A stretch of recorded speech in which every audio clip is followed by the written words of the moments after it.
निर्मल जिले कुंटाला मंडल के तहसीलदार कमल सिंह की कामयाबी की कहानी आज हर नौजवान के लिए मशाल राह है। मुत्तहदा आदिलाबाद जिले के शिवानूर गांव में किसान घराने में पैदा होने वाले कमल सिंह ने खेतों में वालिदैन के साथ मेहनत करते हुए ये अज़्म किया कि तालीम ही उनकी जिंदगी बदल सकती है। उन्होंने सरकारी आश्रम स्कूल से मैट्रिक और नाना पाटिल कॉलेज से इंटरमीडिएट मुकम्मल किया। 2008 में वीएओ के ओहदे से सरकारी खिदमत का आगाज किया। बाद में मंचियाल और दीगर मंडलों में डिप्टी तहसीलदार की हैसियत से खिदमत अंजाम दी। अक्टूबर 2024 में निर्मल आरडीओ ऑफिस में जिम्मेदारी संभालने के बाद मार्च 2025 में कुंटाला मंडल तहसीलदार मुकर्रर हुए। अवामी मसाइल को फौरी हल करने में वो अवाम दोस्त अफसर के तौर पर जाने जाते हैं।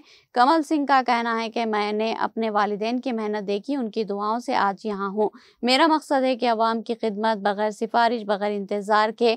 उन्होंने अवाम से अपील की कि शादी मुबारक कल्याण लक्ष्मी जैसी स्कीमों में दरमियानी अफराद के झांसे में न आए, वरना उनके खिलाफ सख्त कार्रवाई की जाएगी।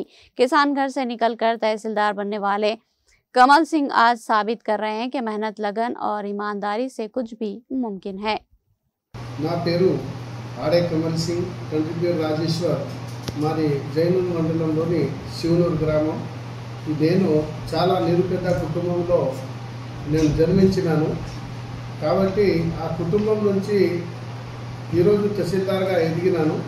కాబట్టి నిరుపేద పరిస్థితి ఎలాంటిది అనేది నాకు చాలా పుట్టుక నుంచి నాకు అనుభవం కలిగి ఉంది. కాబట్టి ఈ స్థాయిలో ఈ తహసీల్దార్గా నేను చైర్లో కూర్చున్న తర్వాత అలాంటి నిరుపేదలకు సేవ చేయాలనే ఉద్దేశం నా మనసులో దృఢంగా ఉంటుంది. కాబట్టి నేను తహసీల్దార్గా ఏ నిరుపేద ప్రజలు వచ్చినా కూడా వాళ్ళకి ఎలాంటి ఆటంకం కలిగించకుండా నేరుగా మా చాంబర్లో పిలిపించుకొని వారి యొక్క సమస్య వాళ్ళని కూర్చోబెట్టి వారి యొక్క సమస్యను మొత్తం విన్న తర్వాత వాళ్ళు దానికి ఆ సమస్యను విశ్లేషణ చేసి వాళ్ళకి ఏ విధంగా నేను సాయం చేయగలుగుతానని ఆలోచనతోటి ఆలోచించి ఒక రోజు 2 రోజులు 3 రోజులు ఇంత ఆలస్యం జరిగినా కానీ వారి యొక్క పనిని నేను పరిపూర్ణంగా చేసి వాళ్ళకు పంపిస్తున్నాను.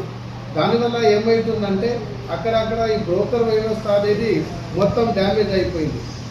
దానివల్ల ఏమవుతుందంటే కొంతమంది పబ్లిక్లను రెచ్చగొట్టడం, అమాయక ప్రజలను ఆసరా చేసుకొని తహసీల్దార్ మీద ఏమైనా ఫిర్యాదు చేద్దామనే ఆలోచన కొంతమందికి రావచ్చు. కానీ అలాంటి బెదిరింపులకు మాత్రం ఏమాత్రం భయపడకుండా ఎవరైతే నిజమైన వారు ఉన్నారో సరైన ఏదైతే విశ్లేషణ చేసి అది కరెక్ట్ వాస్తవంగా కలిగి ఉందని చెప్పేసి నాకు ఫైండ్ అవుట్ అయిన తర్వాత వెంటనే ఎక్కడ ఆలస్యం లేకుండా వారి యొక్క పని చేయడం జరుగుతుంది. ఈ సందర్భంగా కూడా నేను చాలామంది